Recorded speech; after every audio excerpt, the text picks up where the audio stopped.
टिमुर। यसको वैज्ञानिक नाम ज्यान्थोक्साइलम अर्म्याटम हो। यसलाई नेपालमा नेपाली चिली, नेपाली धनिया भनेर पनि चिनिन्छ। यो समशीतोष्ण जलवायुमा राम्रो उत्पादन हुने झारयुक्त बिरुवा हो।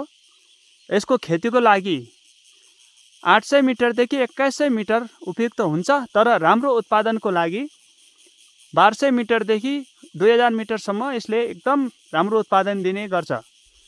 र यो एउटा औषधियुक्त यो चाहिँ जडीबुटीमा गनिने बिरुवा हो। यो चाहिँ हाम्रो यतातिर जाजरकोट जिल्लातिर 400 रुपियाँ प्रति केजी चाहिँ बिक्री हुन्छ। तपाईँकोतिर कति छ कमेन्ट गर्नुहोला। र यसपालि यो टिमुर राम्रोसँग फलेको छ। यसमा काटछाँट गर्छु म आज। यो यस्तो सुकेको हाँगाहरू, यहाँनिर सुकेको हाँगा छ।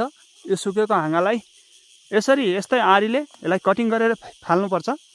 यो रोग लागेको हाँगाहरू र बाँकी यस्तो तल झुकेको हाँगाहरूलाई पनि यसरी काटेर चाहिँ फाल्नुपर्छ आरीले।